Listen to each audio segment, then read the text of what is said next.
हाँ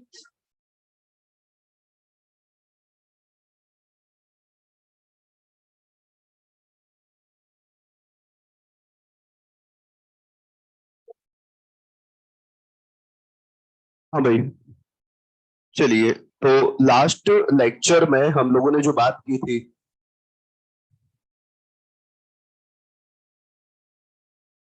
कहां तक की बात कर चुके थे? क्वेश्चंस हो गए थे सारे। ओके, एक तो ग्राफ बताना है, ठीक है। हाँ भाई, चलो बात करते हैं। हाँ, आज जल्दी छुट्टी क्यों? शादी में जाओगे आप? ओके। हाँ। हाँ भाई। को- हाँ भाई, चलो।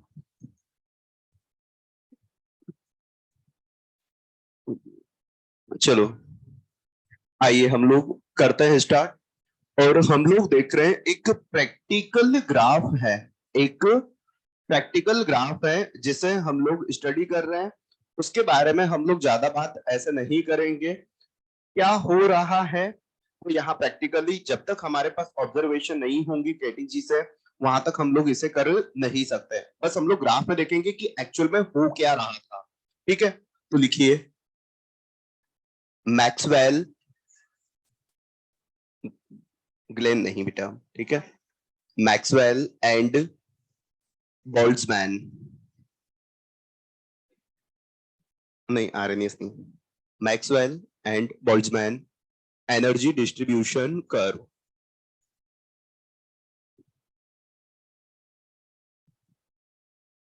Maxwell and Boltzmann energy distribution curve. हाँ भाई, देखो, इस प्रैक्टिकल ग्राफ के बारे में जब हम लोग बात कर रहे हैं, तो हम लोग इसके बारे में वैसे ज्यादा बात करेंगे नहीं। इधर है हमारे पास फ्रैक्शन,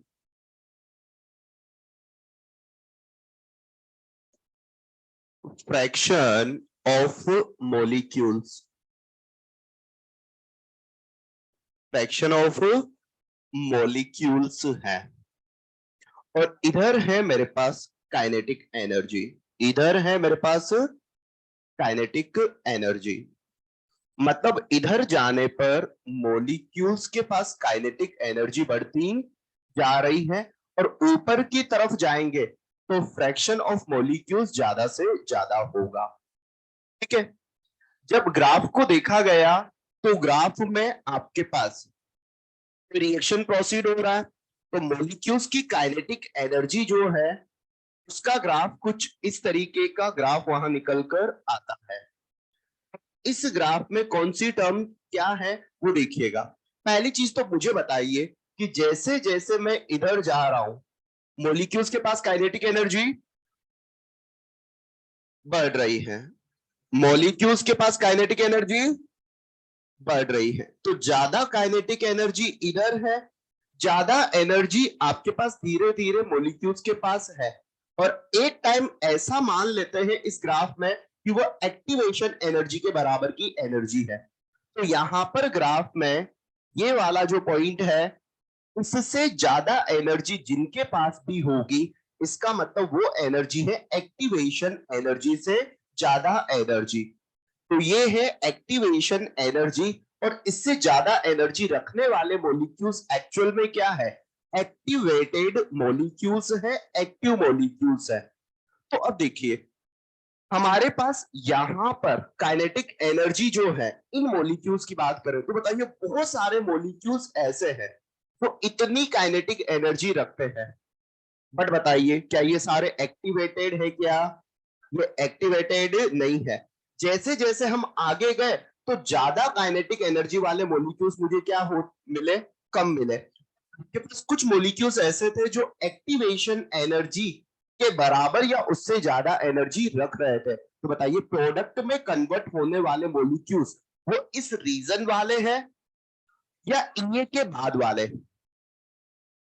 तो ये सारे molecules area under the curve केवल यही मॉलिक्यूल्स ऐसे हैं जो एक्टिवेटेड मॉलिक्यूल्स हैं, या यही फ्रैक्शन ऐसा है जो किस में कन्वर्ट हो रहा है, प्रोडक्ट में कन्वर्ट हो रहा है टी टेम्परेचर पर। ये टी टेम्परेचर पर आपके पास ग्राफ है। अब सुनिएगा ध्यान से, ये हमारे पास टी टेम्परेचर पर बात हो गई।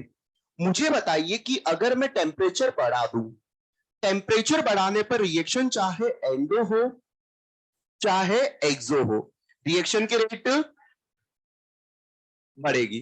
तो ये कोई भी रिएक्शन हो, टेम्परेचर बढ़ाऊंगा तो रिएक्शन की रेट बढ़ेगी। अब रिएक्शन की रेट कैसे बढ़ेगी? टेम्परेचर बढ़ाने पर मॉलिक्यूल्स की काइनेटिक एनर्जी बढ़ेगी। अब ध्यान से सुनिएगा, अगर हम लोग कहें अभी इन मॉलिक्यूल्स की, अगर हम इतने मॉलिक्यूल्स की बात करें तो इन मॉलिक्यूल्स के पास काइनेटिक एनर्जी कितनी है? इतनी है। मुझे बताइए जैसे ही मैं टेम्परेचर बढ़ाऊंगा, इन मॉलिक्यूल्स के पास काइनेटिक एनर्जी यही रहेगी या बढ़ेगी? तो ये ऊपर की तरफ जाएंगे या आगे की तरफ जाएंगे? तो ये मॉलिक्यूल्स थोड़ा आगे की तरफ शिफ्ट होंगे, हाँ या ना? ये मॉलिक्यूल्स अपनी काइनेटिक एनर्जी को बढ़ाएंगे। उसके बाद बताइए इन मॉलिक्यूल्स को देखिए, अभी इनके पास काइनेटिक एनर्जी इतनी है, ये हम लोगों को यही मिलेंगे या थोड़ा आगे? ये काइनेटिक एनर्जी को बढ़ा देंगे, ये भी कहां मिलेंगे? थोड़ा आगे। पूरा का पूरा ग्राफ जो है उसमें आपके पास धीरे धीरे मॉलिक्यूल्स के पास काइनेटिक एनर्जी बढ़ने लगेगी, और ये पूरा का पूरा ग्राफ जो है वो यहां से स्टार्ट ना होकर ये थोड़ा आगे की तरफ शिफ्ट होता हुआ चलता है, और थोड़ा आगे की तरफ शिफ्ट होता है। तो बताइए आपके पास जो ग्राफ है वो कुछ इस तरीके से आगे शिफ्ट होता हुआ कुछ ऐसा हम लोगों को ग्राफ जो है, कुछ ऐसा ग्राफ जो है वो हम लोगों को यहां पर मिलता है। बताइए जैसे जैसे टेम्परेचर बढ़ा, जो मॉलिक्यूल्स पहले इतनी काइनेटिक एनर्जी रखते थे अब वो यहीं पर मिलेंगे या ज्यादा काइनेटिक एनर्जी? ज्यादा काइनेटिक एनर्जी। तो धीरे धीरे मॉलिक्यूल्स की काइनेटिक एनर्जी बढ़ती जा रही है। तो बताइए पहले जो मॉलिक्यूल्स ईए के बराबर एनर्जी रख रहे थे अब वो उतने ही होंगे, या काइनेटिक एनर्जी बढ़ने की वजह से वो मॉलिक्यूल्स भी बढ़ जाएंगे? तो बताइए इसको क्रॉस करने वाला जो फ्रैक्शन है मॉलिक्यूल्स का वो भी क्या हो जाएगा? बढ़ जाएगा। और प्रैक्टिकली ये वाला जो एरिया है वो जस्ट इसका 2 टाइम्स के आसपास या उससे ज्यादा कुछ इस तरीके से निकल कर आता है, आया ना? तो बताइए टेम्परेचर, ये वाला टेम्परेचर अगर हम कितना ले लें, T+10 ले लें, तो बताइए टेम्परेचर बढ़ने पर मॉलिक्यूल्स की काइनेटिक एनर्जी बढ़ी, और आपके पास ये एरिया भी क्या हो गया? बढ़ गया। मुझे सोचकर आंसर दीजिए, अगर मैं टेम्परेचर और बढ़ा दूं तो क्या इसी तरीके से और भी चेंज आ जाएंगे क्या? हम मॉलिक्यूल्स काइनेटिक एनर्जी को और बढ़ाएंगे और ग्राफ जो है वो इसी तरीके से और भी एरिया को चेंज करता रहेगा। क्लियर है? इस ग्राफ से रिलेटेड हम लोगों से कोई एक्स्ट्रा बात की नहीं जाती है, क्योंकि इस ग्राफ के जो रिजल्ट है वो सारे के सारे एक्सपेरिमेंटल है। हम लोग ऐसे देखकर ज्यादा बात नहीं कर सकते। बस इसमें वो पूछ सकता है कि आपके पास उसने टेम्परेचर नहीं दिया, वो बस ये पूछ सकता है कि कौन सा ग्राफ जो है वो टी टेम्परेचर पर है और कौन सा T+10 टेम्परेचर पर है। तो बता सकते हैं क्या? आपके पास वो ऐसा बनाकर दे देगा कि एक्टिवेशन एनर्जी से ज्यादा एनर्जी ये है, उसने यहाँ एक्टिवेशन एनर्जी मार्क कर दिया और बोल दिया आपके पास कि कौन सा एरिया जो है वो एक्टिवेटेड मॉलिक्यूल्स का फ्रैक्शन है। बता दोगे क्या? हाँ या ना? अगर मान लो यहाँ नाम भी दे दे, A B C D E F, तो बताइए 10 टेम्परेचर पर कौन सा? तो आपके पास टी टेम्परेचर पर तो हो जाएगा ABCD, और T+10 पर ABEF। बता सकते हैं क्या? क्लियर है? बस इस ग्राफ से रिलेटेड कोई एक्स्ट्रा बातें हम लोगों से पूछी नहीं जाती है, बस जो टर्म्स है वो हम लोगों को समझ में आना चाहिए। क्यों ग्राफ ऐसा बना, क्यों मॉलिक्यूल्स जो है वो इधर की तरफ मूव हुए, उसका रीजन हम लोगों को समझ में आना चाहिए। क्लियर है? नोट कर दीजिए।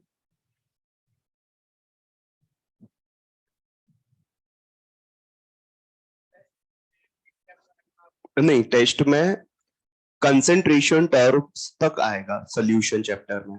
उसका बेनिफिट ये होगा आप लोगों के लिए, कंसेंट्रेशन टर्म्स आप लोग पहले पढ़ चुके हो तो हाँ, मोलेरिटी, मोलेलिटी, नॉर्मलिटी, मोल फ्रैक्शन, वो इनडायरेक्टली वो बोनस क्वेश्चंस है अभी के लिए, लग रहा है हमको। ठीक,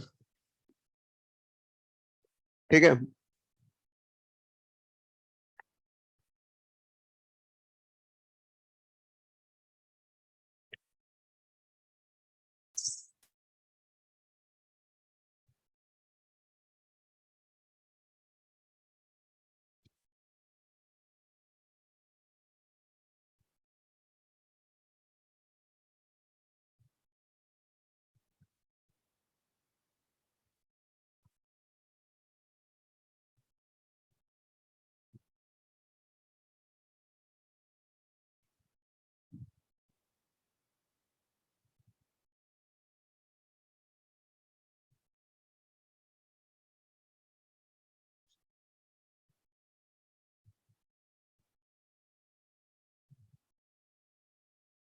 हाँ भाई, कुछ बच्चों ने बना लिया, तब तक मैं इस ग्राफ में और भी चीजें आप लोगों से पूछ लेता हूँ।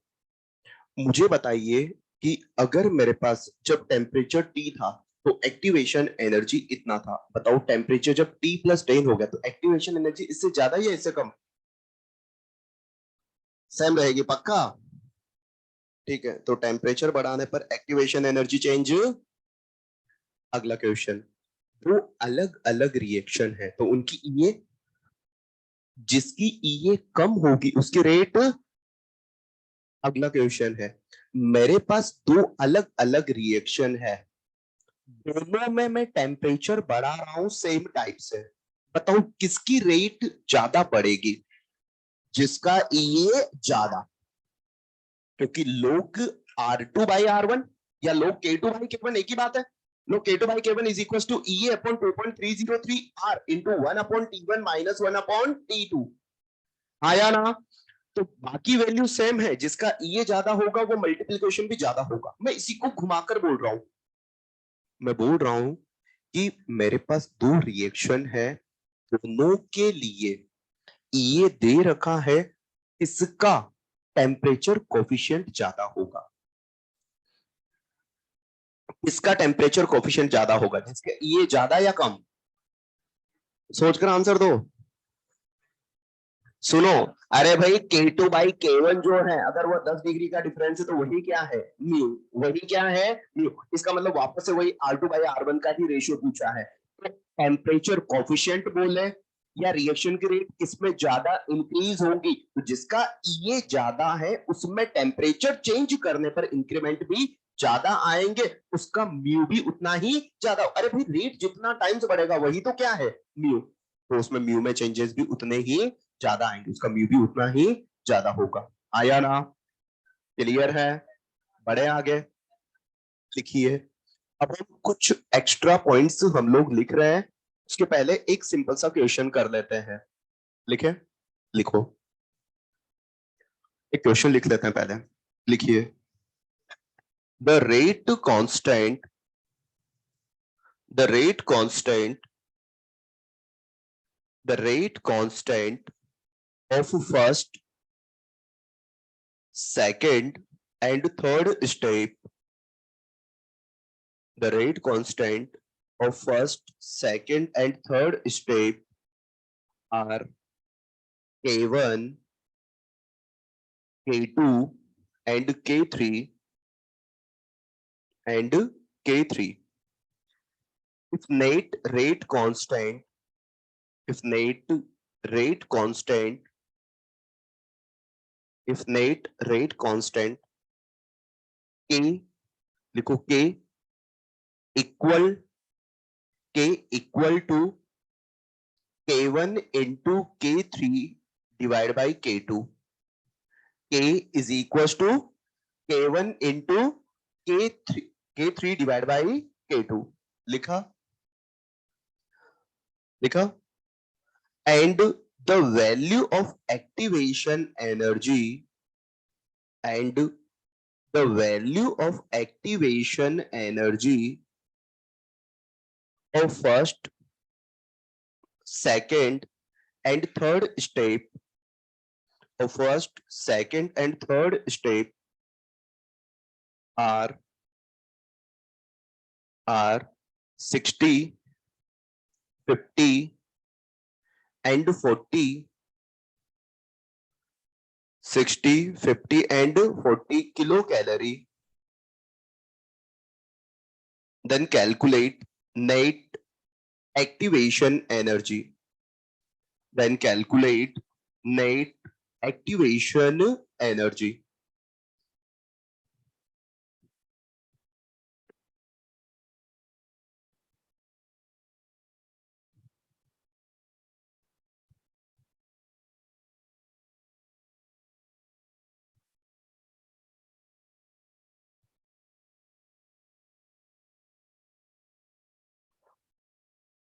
देखो, इस क्वेश्चन को मैं खुद बता रहा हूं क्योंकि मुझे इसके लिए जो है ना, वो कुछ चीजें जो हम अज्यूम करते हैं अपने नीट लेवल पर, उनके बारे में भी बात यहां पर कर दी है। मुझे यहां पर दे रखा है कि 3 स्टेप है किसी रिएक्शन की। इन तीनों स्टेप के दे रखे हैं, तीनों स्टेप की ईए दे रखी है, मेन रिएक्शन का के दे रखा है, और बाकी जो रिएक्शंस है उनकी ईए देकर आपको नेट ईए पूछी गई है। सबसे पहले मुझे के दे रखे हैं और मुझे ईए पूछा है, तो मुझे पता है कि फॉर्मूला क्या होता है। सबसे पहले तो मुझे ईए दिखना चाहिए। अगर एक ही रिएक्शन होती तब तो मेरे पास कोई दिक्कत था ही नहीं। log k is equals to log minus E A upon 2.303 RT से सॉल्व कर लेते। यहां तो 3 रिएक्शन है, तो कहीं ना कहीं ये रिलेशन हमारे पास यूज में आएगा। सुनिए, क्या मैं इसकी जगह ऐसा लिख दूं, a is equals to a into e to the power minus e a upon r t is equals to, इसकी जगह a into e to the power minus e a upon r t, हाँ या ना? इसकी जगह क्या लिख दूं, a e to the power minus E A upon R T. इसकी जगह क्या लिख दूं, a e to the power minus E A upon R T. सोचकर आंसर दीजिएगा, सेम रिएक्शन है या अलग अलग? 3 अलग अलग स्टेप है, मतलब 3 अलग अलग रिएक्शन है। अलग अलग रिएक्शन है तो उनकी ईए भी क्या होगी, अलग अलग। तो इसकी ईए को नाम देंगे EA1, EA2, sorry EA3, EA3 और EA2। क्या ये बात क्लियर है? टेम्परेचर सभी के लिए सेम है, टेम्परेचर की कोई बात नहीं की गई है, तो टेम्परेचर सभी के लिए सेम हो गया। इस वाले को नाम नहीं दे रहे क्योंकि ये नेट के है, तो ये भी कैसी हो गई, नेट हो गई। आराम से सोचकर आंसर दीजिएगा। जो फ्रीक्वेंसी फैक्टर होता है ना ए, वो अलग अलग रिएक्शन के लिए क्या होता है, अलग अलग होता है। पहले सुनो बात पूरी। अलग अलग रिएक्शन के लिए क्या होता है, अलग अलग होता है। बट अगर आपको मेंशन नहीं है और आपको अगर उसे यूज में लेना नहीं है, उसके बारे में कुछ नहीं दे रखा, तो इसका मतलब उसे कैंसिल करना पड़ेगा, और वो कैंसिल तभी होगा जब वो क्या हो, आपके पास सेम हो। तो वैसे तो यहां हमें परफेक्टली आंसर क्या देना चाहिए था, A1, इसकी जगह A2, इसकी जगह A3। हम इनको ऐसे कैंसिल नहीं कर सकते थे, बट हमें मेंशन नहीं हो तो हम लोग इन्हें इक्वल लेकर कैंसिल भी कर सकते हैं। ठीक है, या फिर इसको करने का दूसरा तरीका हम लोग अपना सकते हैं, उसे देखिएगा। तो पहले तो बताइए, क्या मैं इसको सही करने के लिए नाम सही से दे दूं, A1, A3 और A2? ये नेट वाला ए हो गया। चलो, क्या मैं इसको ऐसे कर दूं, A E to the power minus E A upon R T. बेटा यहां पर देखिए, हमारे पास e to the power minus E A upon R T सब जगह है, तो इसको कॉमन ले लेते हैं और A1, A2, A3 को साइड में भेज देते हैं। तो A1 into A3 divide by A2, इधर आ गया। बताइए इधर क्या बचा हुआ है, इधर बचा हुआ है e to the power minus EA1 upon R T minus EA3/RT plus EA2/RT। थोड़ा सा और सिंप्लीफाई करते हैं, -1/RT कॉमन ले लेते हैं, ले लें कि वहां हो गया A e⁻−EA/RT is equal to, यहां से A into A3 divide by A2। इधर हमारे पास क्या हो गया, E⁻−1/RT कॉमन लिया, अंदर क्या बचा, EA1 plus EA3 minus EA2। देखो क्या आप कंपैरिजन से भी यहां काम कर सकते हो क्या, अगर हम कंपैरिजन से चाहे तो कंपैरिजन से भी काम कर सकते हैं। कंपैरिजन कैसे, अरे भैया दोनों फॉर्म जो है वो के ही फॉर्मूले हैं, तो बताओ ए की जगह ये पूरी टर्म आ गई, ई की जगह ई आ गया, माइनस की जगह माइनस आ गया, 1/RT की जगह 1/RT आ गया। ये कौन सी ई थी, नेट की जगह क्या आ गया, EA1 plus EA2 minus EA1 plus EA3 minus EA।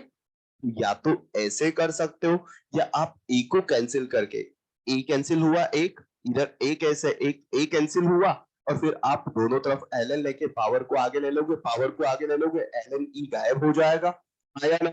तो दोनों में से किसी भी तरीके से, तो मैं फाइनली यही से कंपेयर कर लेता हूँ। माइनस की जगह माइनस आ रहा है भाई, आरटी की जगह आरटी आ रहा है, ई की जगह कितना हो गया,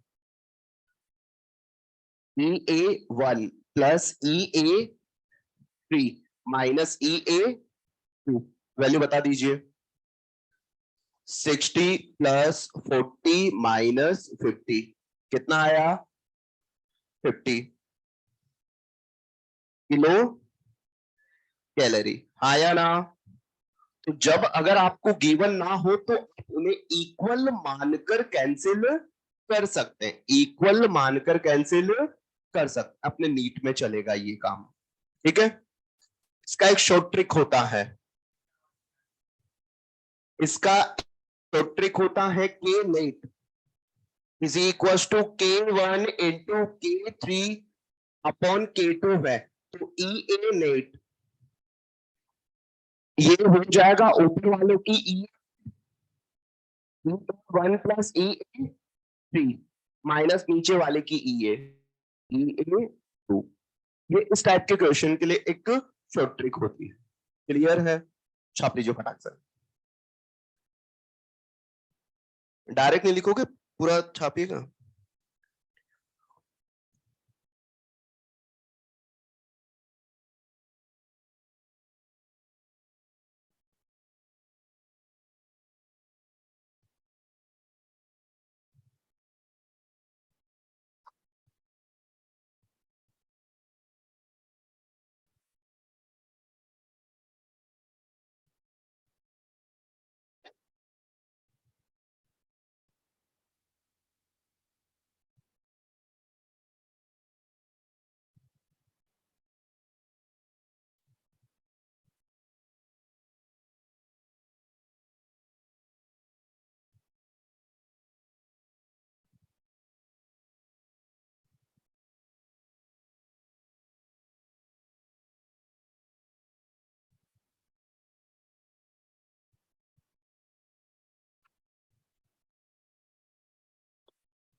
तो दोनों ही तरीके से आप कर सकते हो, जब आपको ए के बारे में मेंशन ना हो और आपको ए के बिना काम हो भी नहीं रहा हो, तो फिर ए को इक्वल मानकर आपको कैंसिल करना ही पड़ेगा।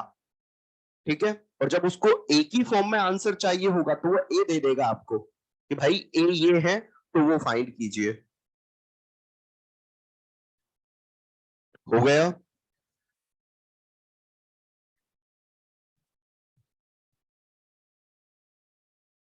हाँ बोलो बेटा। हर जगह नहीं, इस टाइप के क्वेश्चन में क्या?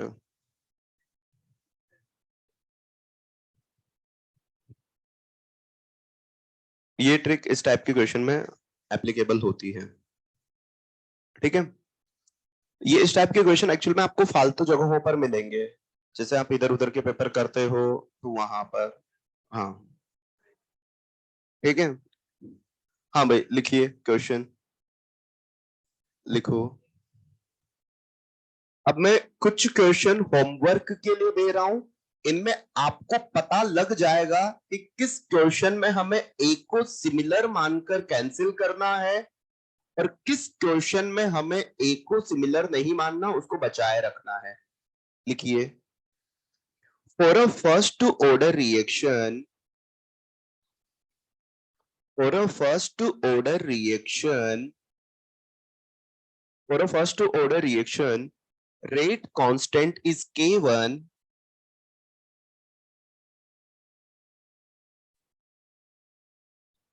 rate constant is K1, and for another first order reaction, and for another first order reaction, rate constant, rate constant is K2, is K2. लिखा? If T half,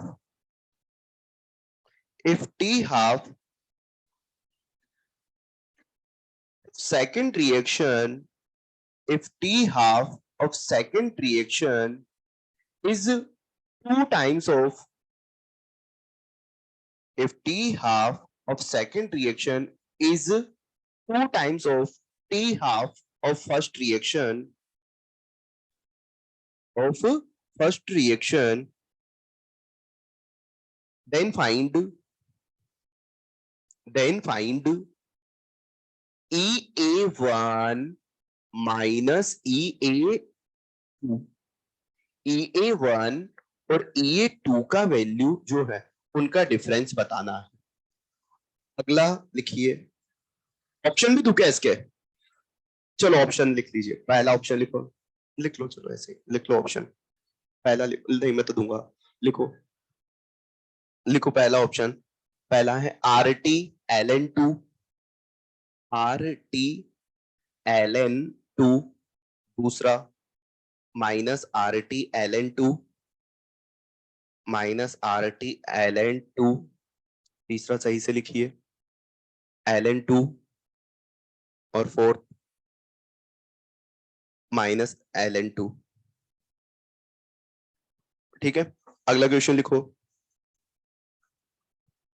four for zero order reaction, four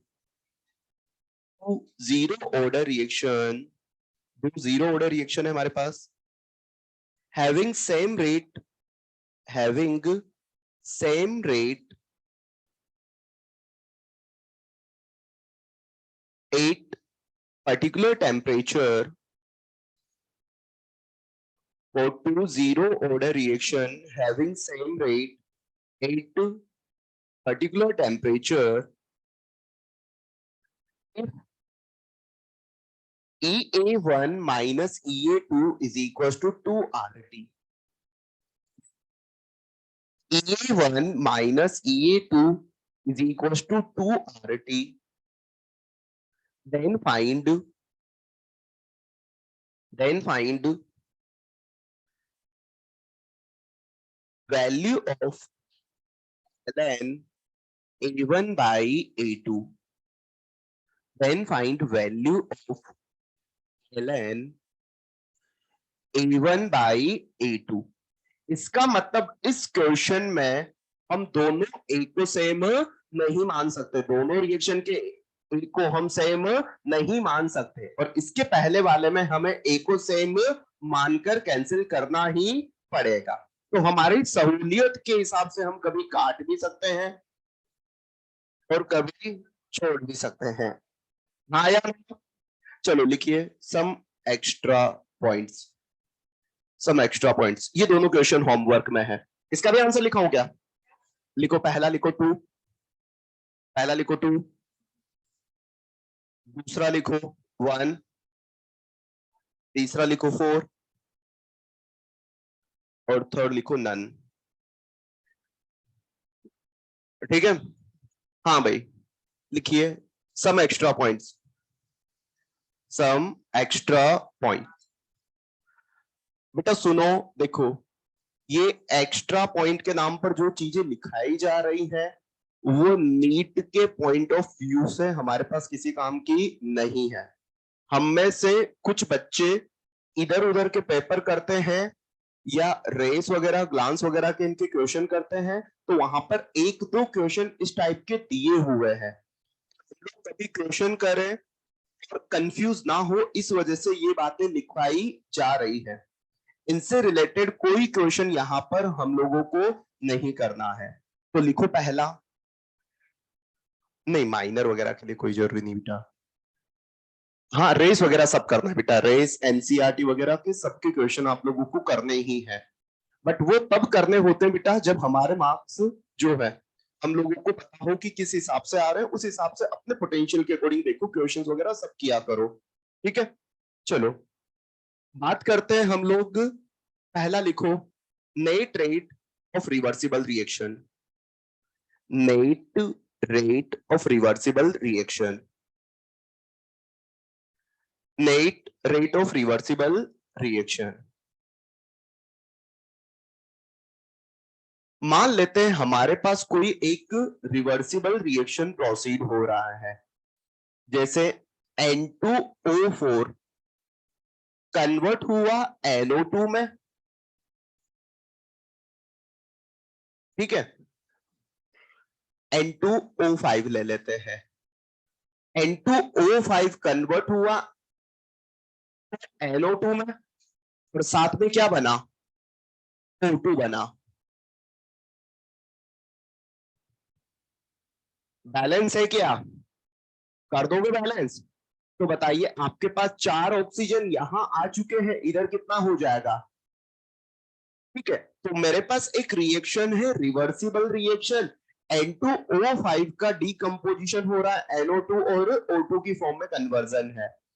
मेरे पास reaction reversible है या irreversible? मुझे बताइए, अभी तक अगर irreversible होती तो ये हमेशा क्या होता?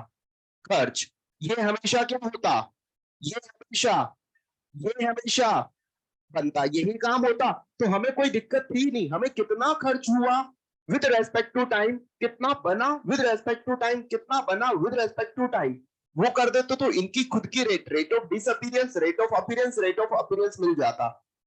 बट बताइए, आपके पास ये रिएक्शन रिवर्सिबल है, इसका मतलब ये फॉरवर्ड डायरेक्शन में खर्च हो रहा है, तो उसी टाइम पर आपके पास बैकवर्ड डायरेक्शन में भी रिएक्शन चल रहा है, तो बैकवर्ड डायरेक्शन में ये बन रहा होगा। तो बताइए, जितना खर्च होना चाहिए था उतना ही खर्च हुआ या उससे कम? अमाउंट चेंज हो गया, कुछ भी हो सकता है। तो बताइए, यहां एक रिएक्शन या दो रिएक्शन? फॉरवर्ड रिएक्शन की रेट को क्या बोलोगे? RF। बैकवर्ड की रेट को RB। यहां पर जो नेट रेट बोली जाती है बेटा, वो बोली जाती है, नेट रेट होती है rate of forward reaction minus rate of backward reaction. तो नेट रेट वो हो जाएगी RF माइनस RD। बेटा बताइए, क्या रिवर्सिबल रिएक्शन के लिए रेट लिखना आता है क्या? बताइए, फॉरवर्ड रिएक्शन की रेट बता दोगे क्या? रिवर्सिबल रिएक्शन की रेट तो हम डायरेक्ट लोमा से निकाल सकते हैं, हाँ या ना? तो बताइए इसके लिए लोमा बताइए, फॉरवर्ड के लिए KF, KF इंटू N2O5 की पावर 1, हाँ या ना? हाँ भाई, बैकवर्ड रिएक्शन ये है क्या? किसी भी रिएक्शन की रेट रिएक्टेंट्स की कंसेंट्रेशन के मल्टीप्लिकेशन के डायरेक्टली प्रोपोर्शनल होती है with power of their stoichiometric coefficient, और प्रोपोर्शनल साइन हटेगा तो क्या आ जाएगा, कांस्टेंट आएगा, रेट कांस्टेंट, जो क्या हो जाएगा केबी। तो केबी इंटू NO2 की पावर 2 और O2 की पावर 1/2। हाँ या ना, ये नेट रेट है। ये क्या है, नेट रेट है। सुनो, अगर अब मैं आपसे पूछ लूं किसी की भी रेट ऑफ अपीयरेंस या डिसअपीयरेंस, किसी की भी रेट ऑफ अपीयरेंस या डिसअपीयरेंस, तो वो इस रेट के रेस्पेक्ट में निकाली जाएगी। हाँ या ना, तो चलिए बताइए, rate of reaction is equal to rate of disappearance of N2O5 divide by 1 is equals to rate of appearance of NO2 divided by 2 is equals to 2 times of rate of appearance of O2। क्या ये बात clear है? तो क्या यहां से मैं rate of appearance of NO2 निकाल सकता हूं? तो rate of appearance of NO2 is equal to हो जाएगा 2 टाइम्स ऑफ ROR। तो ये हो जाएगा 2 टाइम्स ऑफ ROR। क्या ROR वहां से भी लिख सकते हो, KF इंटू N2O5 की पावर 1 माइनस KD NO2 की पावर 2 इंटू O2 की पावर 1/2। हाँ या ना? ठीक है, तो रिवर्सिबल रिएक्शन के लिए जो रेट है कुछ इस तरीके से निकाली जाएगी। नई रेट जो हो जाएगी वो हो जाएगी फॉरवर्ड की रेट माइनस बैकवर्ड की रेट। फॉरवर्ड की रेट भी लिखनी आती है आपको, बैकवर्ड की रेट भी लिखना आता है, तो नेट रेट कुछ इस तरीके से निकाल लेंगे। फिर आपको किसी का डिसअपीयरेंस निकालना हो या अपीयरेंस निकालना हो तो वो इस तरीके से निकलेगी। ठीक है, लास्ट, अगर हम इसकी रेट भी निकालना चाहो तो इसकी रेट भी निकाल लोगे क्या? किसी एक की निकाल लेंगे हम तो। ठीक है, छाप दीजिए फटाक से।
हो गया,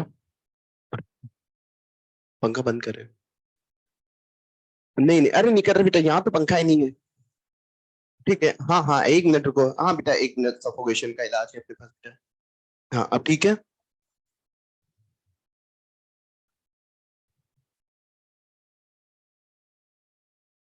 कौन सा बंद हुआ ये? कोई भी नहीं हुआ।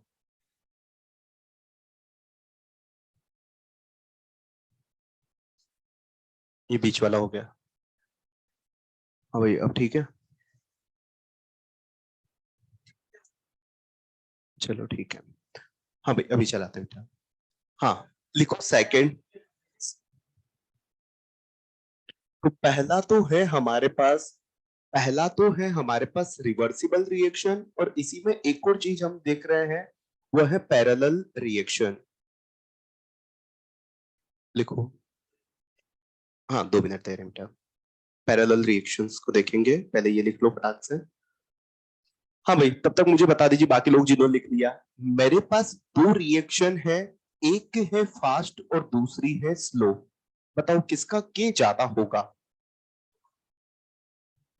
सोचकर बताओ किसका के ज्यादा होगा। किसका के ज्यादा होगा? तो के ज्यादा रेट ज्यादा, के ज्यादा रेट ज्यादा, जिस रिएक्शन का के ज्यादा होगा वो रिएक्शन क्या रही होगी, फास्ट। लिख लिया ये, पता है ना ये चीज, ठीक है। अगर किसी को पता नहीं हो तो ऊपर लिख भी सकते हो, के ज्यादा रेट ज्यादा। लिख लिया, लिखो। अरे लिखवा भी तो दिया था, लिखवा भी दिया था यार, लिखो, लिखिए। Second, parallel reaction. हाँ भाई, ये क्वेश्चन भी आपको जब आप रेस या फिर आप इधर ग्लांस वगैरह के क्वेश्चन करोगे तो वहां पर इससे रिलेटेड क्वेश्चन कई बार मिल जाते हैं। हमें डायरेक्ट इसके लिए भी फॉर्मूला पता होना चाहिए। जब एक पर्टिकुलर रिएक्टेंट सेम टाइम पर दो अलग अलग रिएक्शन करके, मतलब दो अलग अलग प्रोडक्ट बनाते हैं, जब एक same particular reactant same time पर रिएक्शन करके दो अलग अलग प्रोडक्ट बनाता है, मतलब दो अलग अलग रिएक्शन शो कर रहा है, तो उस टाइम पर ये रिएक्शन जो है वो पैरेलल रिएक्शन कहलाती है।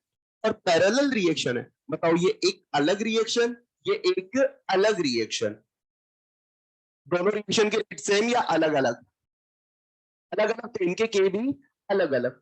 इसका के K1 हो गया और इसका के K2 हो गया, ठीक है।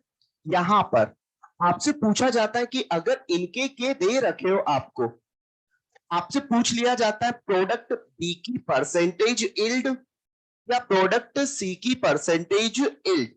इसका फॉर्मूला होता है बेटा परसेंटेज इल्ड ऑफ बी।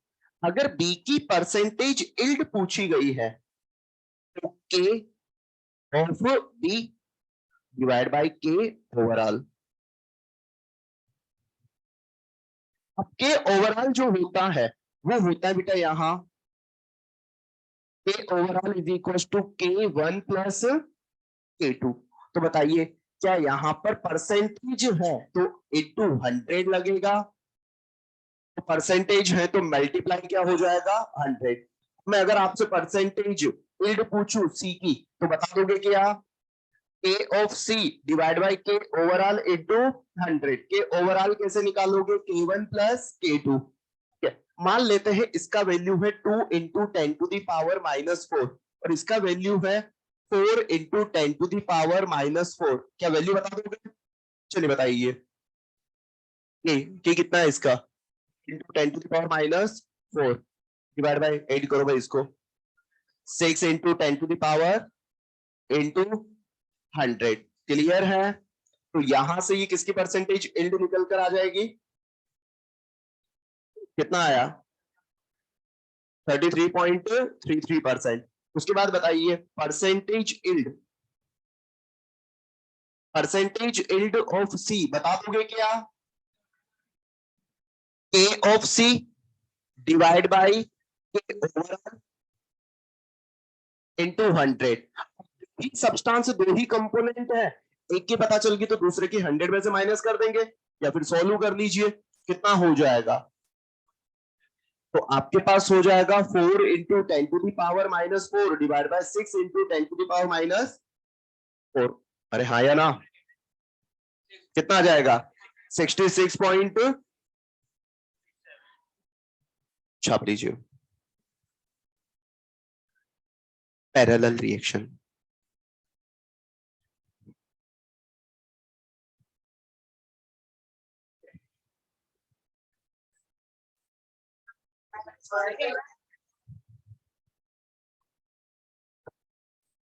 अभी तो 45 मिनट से भी तो ना,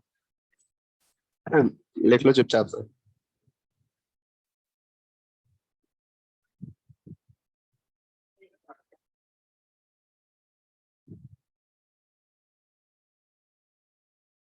हाँ जी, आपने कर भी लिया, ठीक है। आपको कोई डाउट हो तब तक पूछ सकते हैं, है कोई। मॉड्यूल डिस्कशन करेंगे भी करेंगे 8 बजे के बाद, नहीं वो 8 बजे के बाद, 8:15 पर।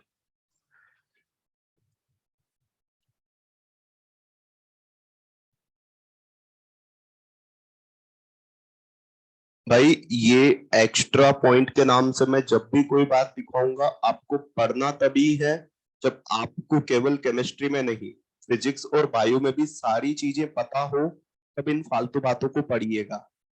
आपको अगर वहां पढ़ने का टाइम नहीं मिल रहा है, इधर फालतू चीजों को पढ़ रहे हो, कोई मतलब नहीं है। ठीक है, तो ओवरऑल अपने मार्क्स देखो, फिर फालतू चीजें जो भी है वो बाद में पढ़ो। हाँ भाई, नोट कर लीजिए। तब तक चलो मैं क्वेश्चन पूछ रहा हूं। मेरे पास एक रिएक्शन है जिसके लिए T half upon A naught, T half upon A naught is equal to constant है एट पर्टिकुलर टेम्परेचर।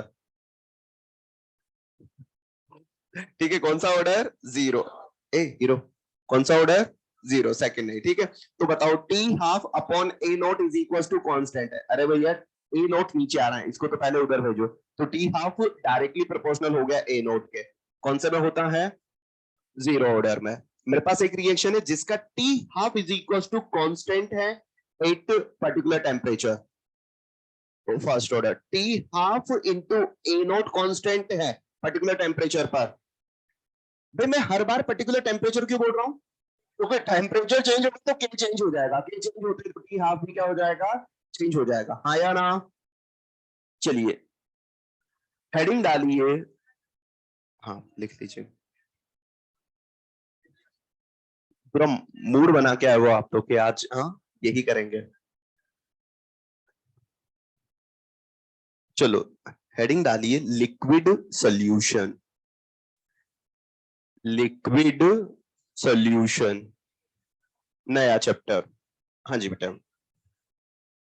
हाँ सॉल्यूशन है, बट हम एक्चुअल में लिक्विड सॉल्यूशन जो है उसी को स्टडी करते हैं बेटा। हेडिंग डालिए, लिक्विड सॉल्यूशन। हाँ भाई, जब कोई भी चैप्टर स्टार्ट होता है तो कुछ बेसिक टर्म्स के बारे में हम लोग बात करते हैं। तो ये चैप्टर जो है इसमें भी कुछ बेसिक चीजें जो है वो हम लोगों को पता होना चाहिए। सुनिए, हमारे पास जब दो या दो से ज्यादा कंपोनेंट को मिक्स किया जाता है, या दो से ज्यादा कंपोनेंट को मिक्स किया जाता है, तो इसे बोलते हैं मिक्सचर। क्या बोलते हैं? दो या दो से ज्यादा कंपोनेंट को मिक्स कर रहे हो तो इसे बोलते हैं मिक्सचर। और ध्यान रखिएगा, ये जो दो कंपोनेंट या दो से ज्यादा कंपोनेंट आपने मिलाए हैं, ये आपस में केमिकली नॉन रिएक्टिव होने चाहिए। कैसे होने चाहिए? केमिकली नॉन रिएक्टिव होने चाहिए, क्योंकि सोल्यूशन बनाना है तो वो आपके पास रिएक्ट करके कोई दूसरा प्रोडक्ट ना बना ले। तो सोल्यूशन की अगर बात करें या मिक्सचर की बात करें तो दो या दो से ज्यादा केमिकली नॉन रिएक्टिंग सब्सटेंसेस के मिक्सचर को बोलते हैं, के को मिक्स किया तो उसे क्या बोलते हैं? मिक्सचर। सोल्यूशन किसे बोलते हैं? दो या दो से ज्यादा कंपोनेंट्स को मिक्स करने पर अगर वो एक दूसरे में यूनिफॉर्मली डिस्ट्रीब्यूट हो रहे हैं, या दो से ज्यादा सब्सटेंसेस को मिक्स करने पर अगर वो एक दूसरे में यूनिफॉर्मली डिस्ट्रीब्यूट हो रहे हैं, और कंडीशन है कैसे होने चाहिए? Chemically non reactive. तो इस होमोजेनस मिक्सचर को बोलते हैं हम लोग सॉल्यूशन। तो homogeneous mixture of two or more no chemically non-reactive substances are known as a solution. For example, हमारे पास हम लोग 100 ml वाटर लेकर बैठे हुए हैं, इसमें हमने चम्मच चीनी मिलाया। अभी हमने केवल चीनी इसमें डाला है, तो बताइए जैसे ही हमने शुगर मिलाया है, बताइए क्या वो डिसॉल्व हुआ? नहीं, अभी तक ये सोल्यूशन नहीं है। बट मैंने जैसे ही इन दोनों को आपस में मिलाना स्टार्ट किया, एक टाइम ऐसा आएगा जो पूरा शुगर जो है इसमें डिसॉल्व हो जाएगा। एक टाइम ऐसा है कि पूरा शुगर जो है इसमें डिसॉल्व हो चुका है। उस कंडीशन में आप ये जो पानी है इसका टेस्ट लेकर देखिए, बताइए क्या पूरा का पूरा पानी जो है वो सेम तरीके से टेस्ट देगा क्या? इसका मतलब बताइए यूनिफॉर्मली डिस्ट्रीब्यूशन हुआ क्या? यूनिफॉर्म डिस्ट्रीब्यूशन हो चुका है। इसी होमोजेनस मिक्सचर को क्या बोलते हैं हम लोग? सोल्यूशन बोलते हैं। तो homogeneous mixture of two or more chemically non reacting substances is known as solution. ठीक है भाई, सॉल्यूशन भी बन गया, बट सबसे इंपॉर्टेंट बात है क्या होना चाहिए, होमोजेनस मिक्सचर होना ही चाहिए। होमोजेनस का मतलब क्या हो गया, एक दूसरे में यूनिफॉर्मली डिस्ट्रीब्यूट, एक दूसरे में यूनिफॉर्मली डिस्ट्रीब्यूट हो जाए, हर जगह उनका कंपोजिशन क्या हो, सेम हो। चलो अगली बात करते हैं, बेटा सोल्यूशन आप क्या बोल रहे हो, दो या दो से ज्यादा केमिकली नॉन रिएक्टिव सब्सटेंसेस को मिला रहे हो। अगर सोल्यूशन दो कंपोनेंट से मिलकर बना है तो इसे बोलते हैं बाइनरी सोल्यूशन। क्या बोलते हैं, अगर सोल्यूशन तीन कंपोनेंट से मिलकर बना है टर्नरी सोल्यूशन, चार से मिलकर बना है क्वार्टरनरी सोल्यूशन, अगर दो कंपोनेंट से मिलकर बना है तो तीन से, चार से, बट हमारे सिलेबस में जो है वो बाइनरी सोल्यूशन है। कौन सा सोल्यूशन, एक ऐसा सोल्यूशन जो दो कंपोनेंट्स से मिलकर बना हो, इसे बोलते हैं हम लोग बाइनरी सोल्यूशन। बाइनरी सोल्यूशन है, दो कंपोनेंट है, तो दोनों कंपोनेंट को हम नाम देते हैं, एक को नाम देते हैं सोल्यूट और दूसरे को नाम, पहले को नाम और दूसरे को नाम, तो बताइए solute plus solvent is equal to solution. अगर मुझे सोल्यूट का वेट पता हो तो सॉल्वेंट का भी वेट पता हो, तो क्या सोल्यूशन का वेट बता सकते हैं, तो weight of solute plus weight of solvent is equal to weight of solution. एक छोटा सा क्वेश्चन कर देता हूं, चलो सोल्यूट किसे कहते हैं और सॉल्वेंट किसे कहते हैं, जो कम अमाउंट में होता है उसे क्या बोलते हैं, और जो ज्यादा अमाउंट में होता है, तो ये बचपन की बात थी, बचपन की बात थी, बचपन में काफी सारी जगह पर हम लोगों को ऐसे ही बता दिया जाता था, तो वो बचपन की बात जो थी उसको थोड़ा सा सही करते हैं। जनरली जो कम अमाउंट में होता है वो सोल्यूट, और जनरली जो ज्यादा अमाउंट में होता है वो सॉल्वेंट, बट हमेशा ऐसा नहीं है। कुछ जगहों पर हम लोग यहाँ पर कंफ्यूज हो जाते हैं, और उसमें फिर उस कंडीशन में हमारी हेल्प करता है सोल्यूशन का फिजिकल स्टेट। बेटा जो सोल्यूशन की फिजिकल स्टेट होती है वो फिजिकल स्टेट आती है सॉल्वेंट से। कहां से, जो फिजिकल स्टेट होती है सोल्यूशन की, वो फिजिकल स्टेट कहां से निकल कर आती है, सॉल्वेंट से। तो क्या हम बोल सकते हैं physical state of solution and solvent is same. सोचकर आंसर दीजिएगा। हमारे पास 20 ml एल्कोहल है, साथ में हमने मिलाया है 40, ठीक है, तो साथ में हमने मिलाया है इसमें 50 ml वाटर। बताइए बेटा आपके पास वाटर है 50 ml और एल्कोहल है कितना 20 ml, कौन ज्यादा है, तो वाटर क्या हो गया, सॉल्वेंट, क्या हो गया, सॉल्वेंट, एल्कोहल क्या हो गया, इसमें कोई दिक्कत तो है ही नहीं, हमारे पास एक सोल्यूशन बन चुका है। ठीक है, इसमें कोई दिक्कत तो नहीं, क्या लिक्विड सोल्यूशन बन गया ना, ठीक है, ठीक है, क्या बोलेंगे, हाँ लाइव क्लास है बेटा, हम नहीं बोल सकते, ठीक है, तो हम भी मर्यादाओं में रहना पड़ता है, ठीक है। आओ इधर, अगर हाँ समझ गए ना आप लोग, वही बोलते हैं, ठीक है। तो अगर हम नेक्स्ट बात करें तो हमारे पास अब क्या होगा कि हमारे पास है 20 ml वाटर या 20 ग्राम वाटर है, हमने इसमें 25 ग्राम शुगर डिजोल्व किया है, और शुगर मिलाने के बाद इसमें अच्छे से डिजोल्व हो गया है। 25 ग्राम शुगर है, 20 ग्राम पानी है, मिलाने के बाद शुगर सिरप बना है। बताइए सोल्यूशन में सोल्यूट कौन है और सॉल्वेंट कौन है,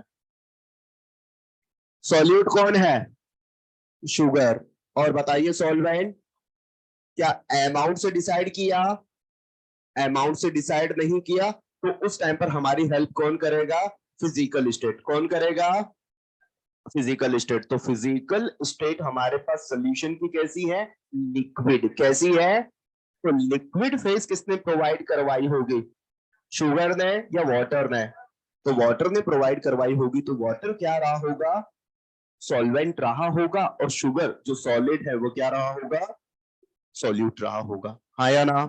चलिए अगली बात करते हैं हम। हाँ 50-50 बोल रहा हूँ, तुम बराबर हो जाए तो। हाँ हाँ, उसमें उस कंडीशन में वो खुद ही बोल देगा बेटा, ऐसे क्वेश्चन नहीं पूछे जाते, ठीक है। वहां वो पानी में ही सोल्यूशन माना जाता है, ठीक है, वहां वाटर, वहां फिर अल्कोहल सॉल्वेंट की तरह वो आपको कंडीशन फिक्स करके दे देगा वहां पर, ठीक है। आठ आठ बड़े बताते हो इस चीज के बारे में।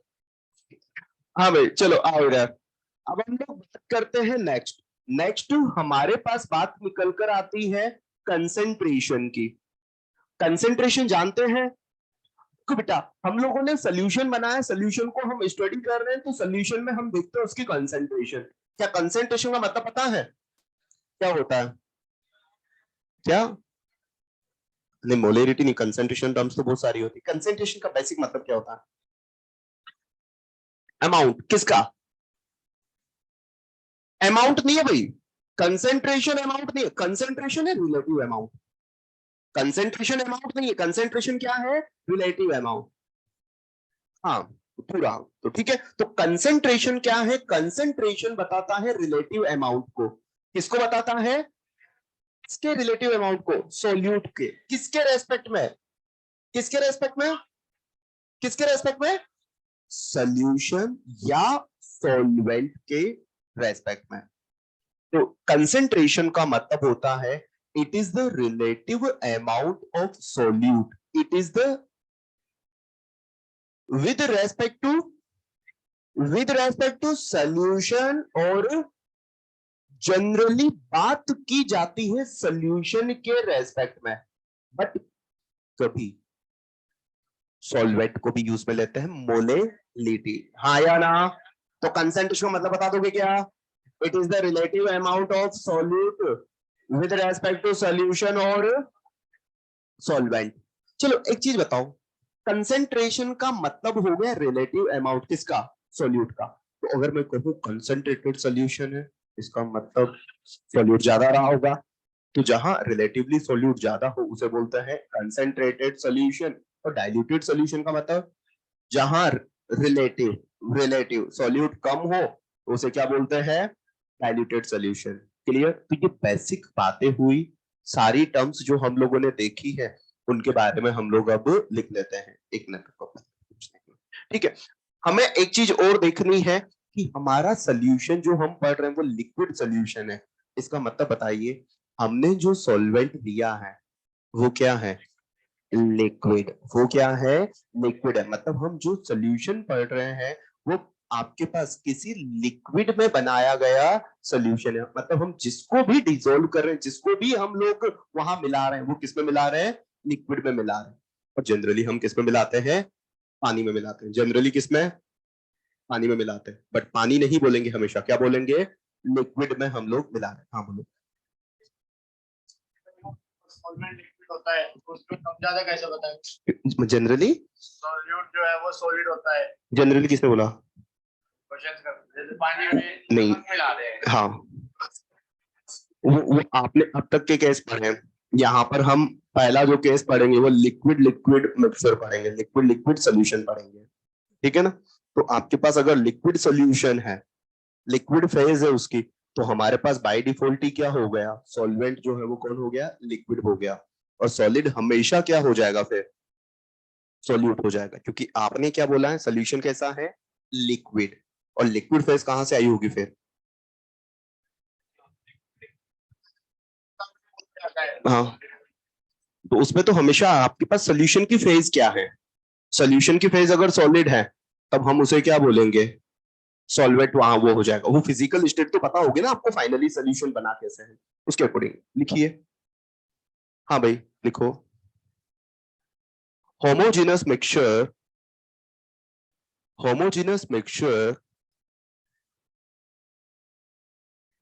हेडिंग तो डाल दिया ना बेटा, लिक्विड सोल्यूशन।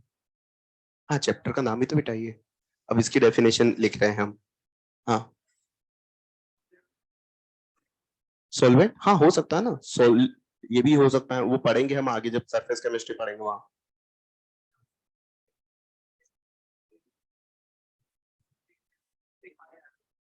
तो फिर उसमें डिजोल्व, बेटा फिजिकल स्टेट, आप सोल्यूशन बनाओगे तो फिजिकल स्टेट तो आनी चाहिए ना कुछ। वो अगर वो सॉलिड ही पड़ा हुआ है तो इसका मतलब क्या हो गया, वो वहां पर सॉलिड जो है वो क्या रहा होगा, सॉल्वेंट, और जो लिक्विड है वो क्या रहा होगा, सॉल्यूट रहा होगा। हाँ भाई लिखे, चलो लिखिए। Homogeneous mixture of two or more, homogeneous mixture, homogeneous mixture of two or more chemically non-reactive, homogeneous mixture of two or more chemically non-reactive substance is known as solution।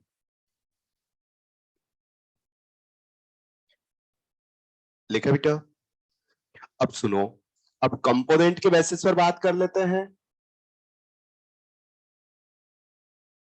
Component इधर और इधर है नेम ऑफ सॉल्यूशन। बताओ बेटा, अगर component to है तो इसे बाइनरी, बाइनरी सॉल्यूशन। अगर तीन है तो टर्नरी सॉल्यूशन, चार है तो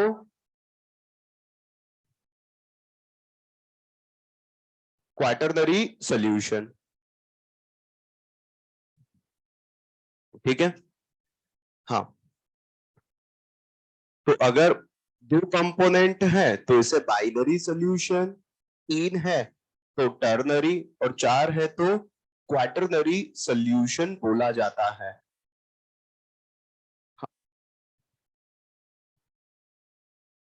किनके नहीं, बाइनरी पढ़ते हैं, हमारा चैप्टर ही बाइनरी, हमारे सिलेबस में ही बाइनरी है।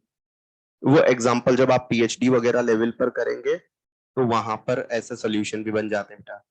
मिक्स कर दो ना, एसिड एसिड को मिक्स कर दो। अरे एसिड एसिड को मिक्स कर दो ना, आप पढ़ते ही हो ना ये, एसिड वगैरह को मिक्स करना। वो इसके एग्जाम्पल, वो आपके पास जो बना रहे हो वो क्या है, वो ऐसे ही। बट वहां पर आपके पास रिएक्शन होगी या नहीं होगी उन चीजों पर भी डिपेंड करता है। ठीक है, काफी सारी चीजें बन सकती है बेटा, बट हम स्टडी किसको करते हैं, जो बाइनरी सोल्यूशन हो।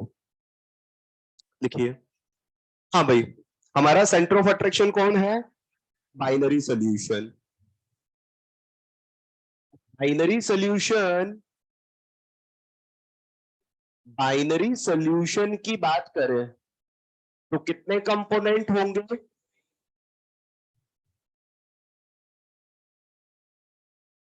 कंपोनेंट होंगे। एक होगा सोल्यूट, दूसरा होगा सॉल्वेंट। तो solute plus solvent is equal to solution. ये generally in less amount, generally in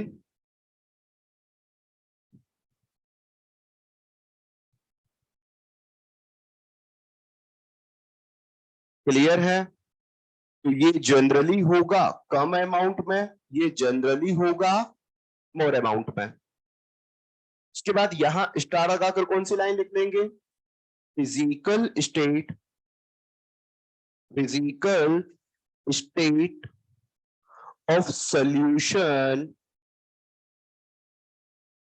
physical state of solution and solvent is same. दोनों की फिजिकल स्टेट क्या होती है, हमेशा सेम होती है। अगर कहीं पर आपको दिक्कत आए तो फिर उस कंडीशन में ये वाली लाइन जो है वो आपका काम करेगी। फॉर एग्जाम्पल, एग्जाम्पल है हमारे पास एल्कोहल प्लस वाटर। एल्कोहल है 20 ml, वाटर है 50 ml, और हमारे पास एक सोल्यूशन बन गया। हमारे पास यहां पर ये हो गया सोल्यूट और ये हो गया सॉल्वेंट। क्लियर है। यहां पर वही आप वाली बात जो बचपन से करते हुए आए थे वो सही हो गई। उसके बाद एग्जाम्पल सेकंड, हमने शुगर प्लस वाटर किया और बना हमारे पास,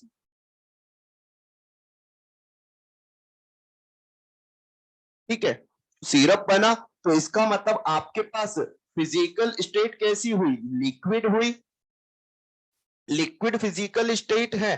तो यहां पर मान लो ये 25 ग्राम था और ये आपके पास 20 ग्राम, अरे 20 ग्राम वाटर का मतलब 20 ml, ठीक है। तो हमारे पास ये हो गया सोलवेंट और ये हो गया सोल्यूट, नोट कर लीजिए।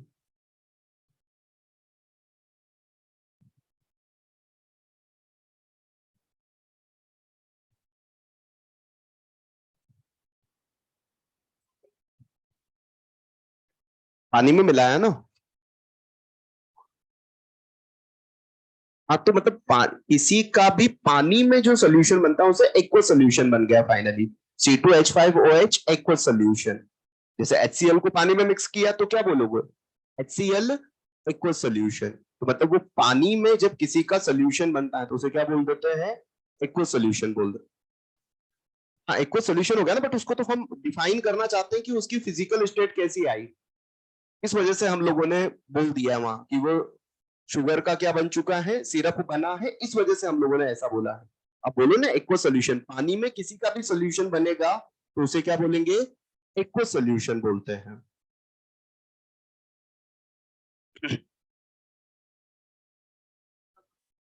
क्या, एयर, हाँ, एयर में क्या होता है, काफी सारी गैसेस होती है, तो गैसेस का क्या होता है, होमोजेनस मिक्सचर हो जाएगा। ऐसे बहुत सारे एग्जांपल हो सकते हैं अगर आप ऐसे चलोगे तो, बट हम किसको पढ़ते हैं, एक लिमिटेड पोर्शन की स्टडी करते हैं।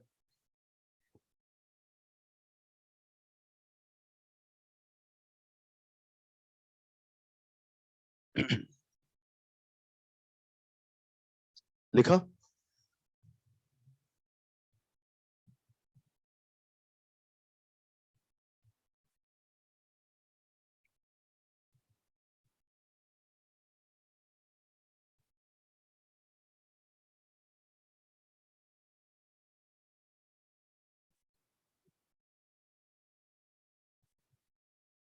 हाँ भाई हो गया। नेक्स्ट टर्म, और नेक्स्ट टर्म हमारे पास है, लिखो कंसंट्रेशन, लिखिए कंसंट्रेशन, कंसंट्रेशन के बारे में लिखिए, कंसंट्रेशन, कंसंट्रेशन, हाँ कंसंट्रेशन लिखो, it is the relative amount, it is the relative amount of solute, it is the relative amount of solute with respect to solution, with respect to solution, with respect to solution or solvent, or solvent is known as, is known as concentration। हाँ ठीक है ना, हो गया। हाँ भाई सुनिएगा, इस पूरे चैप्टर में कुछ लोग एक पर्टिकुलर रिप्रेजेंटेशन को यूज में लेते हैं, हम लोग भी लेंगे, बट हम थोड़ा सा अलग चीजों को यूज में लेंगे। तो एक बार देखिएगा, पूरे चैप्टर में जहां भी सोल्यूट और सॉल्वेंट नजर आएगा उनके लिए एक पर्टिकुलर नाम दिया जाता है। जैसे सॉल्वेंट पहले से प्रेजेंट है तो इसे ए नाम दिया जाता है, और सोल्यूट बाद में मिलाते हैं तो इसे बी। सॉल्वेंट पहले से है वो ए है, जो मिलाया है बाद में वो हो गया बी। तो अगर हम लोग कहें मास, इनके मास को रिप्रेजेंट किया जाता है ऐसे, WB और WA। अगर इतनी सी बात लिखी हुई है तो आपको समझ जाना है कि आपके पास किससे रिलेटेड बात चल रही है। ए बोले तो, बी बोले तो सॉल्यूट, उसके बाद मोल्स। इसके मोल्स को बोलते हैं एन बी और इसके मोल्स को एन है। उसके बाद मोल फ्रैक्शन,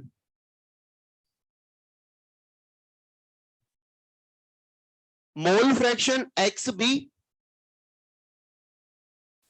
नेक्स्ट, अगर हम बात करें इनके मोलर मास की, मोलर मास की, तो इसे एम बी और इसको एम ए नाम देंगे। क्लियर? पता है इसको कुछ जगहों पर सॉल्यूट के लिए जो है वो स्मॉल लेटर्स यूज में लेते हैं और सॉल्वेंट के लिए कैपिटल लेटर। जैसे वेट को यहां बोल देंगे छोटा डब्ल्यू, यहां यहां छोटा एन, यहां तो यही बोला जाएगा। यहां इसको जो है वो आपके पास छोटा एम और इसको बड़ा एम। बट हम यहां पर थोड़े से कंफ्यूज हो जाते हैं क्योंकि छोटा एम तो मोलेनिटी को भी बोला जाता है और आपके पास बड़ा एम जो है मोलेरिटी को। तो हम उससे बचने के लिए हम तो जहां भी लिखेंगे वहां पर ए और बी वाले रिप्रेजेंटेशन से चलेंगे ताकि हमारे पास कंफ्यूजन जो है वही क्लियर हो जाए, खत्म हो जाए। ठीक है? यहां तक का मॉड्यूल में कितने बच्चों को डाउट है? पहले हाथ खड़े करो। मॉड्यूल में कितने बच्चों को डाउट है? मॉड्यूल में कितने बच्चों को डाउट है? बस 2-4 बच्चों को डाउट है क्या? चलो फिर तो अपन पढ़ लेते हैं आगे। अच्छा, हाँ भाई, लाइए मॉड्यूल दीजिए, मॉड्यूल दीजिए। क्या नहीं जाएंगे? नहीं बेटा, अभी तो सारे। ओह सॉरी, लिख लो। हाँ हाँ बेटा, मैं तो ऐसे ही मजाक कर रहा था। मॉड्यूल में जिसको डाउट है मॉड्यूल दे दो एक मुझे। बेटा आपको डाउट है? हाँ, आपको डाउट नहीं है ना? क्वेश्चन नंबर बताएं क्या? हाँ भाई।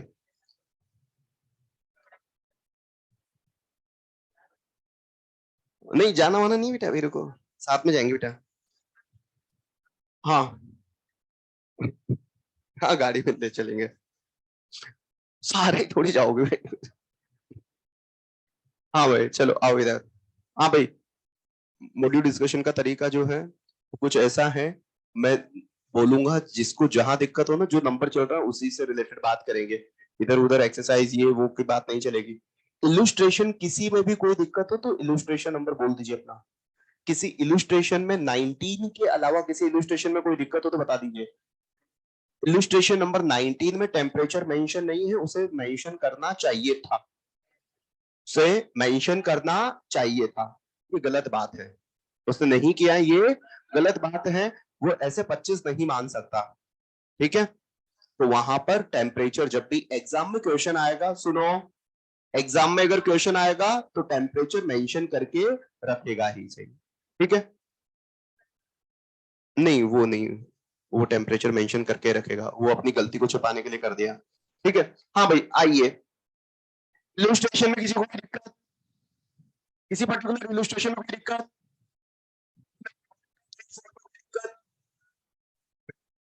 तीसरी का तीसरा, तीसरी का दूसरा भी, दूसरी का तीसरा, तीसरी का दूसरा।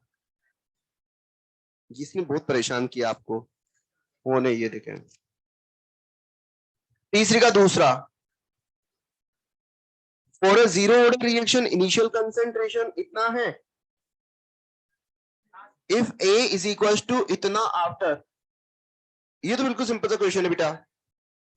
जीरो ऑर्डर रिएक्शन है बेटा, बीबी नंबर 2, पी का 2, जीरो ऑर्डर रिएक्शन है तो K T is equal to A naught minus A T. Time जो है के आपको दे रखा है, इनिशियल कंसेंट्रेशन इतना है। ठीक है? तो के निकाल लो यहां से। Initial concentration 0.1 minus 0.08 upon 10। अरे ये तो क्लास का क्वेश्चन है, इसको मेरे को अभी भी पता है, ये 0.02 आएगा अपॉन 10। आया ना? 2 × 10⁻³ ये मिनट। ये तो के आ गया भाई। अरे ठीक है, तो ये तो आपके पास जो है वो के का वैल्यू निकल कर आया इतना मिनट इनवर्स। के आ गया तो क्या निकाल लोगे? टी हाफ निकाल लोगे। निकाल लोगे ना। तीसरा तीसरा एलिमेंट्री रिएक्शन दे रखा है, तो एलिमेंट्री रिएक्शन है तो रेट में लिखना आ गया, एलिमेंट्री रिएक्शन है तो रेट में लिखना आ गया, R is equal to K X की पावर 1, ये लिखना आ गया। फर्स्ट ऑर्डर रिएक्शन है, फर्स्ट ऑर्डर है आपके पास, फिर केटी वाला एक्सप्रेशन यूज में लो, K T is equal to 2.303 log a naught upon 80, आया ना, ठीक है। और उसने बोला है कि आपके पास x will be reduced to 10%, reduced by नहीं है, रिड्यूस्ड टू मतलब बाद में कितना हो गया 10, सो 10 1 अपॉन वो कर लेना, ठीक है।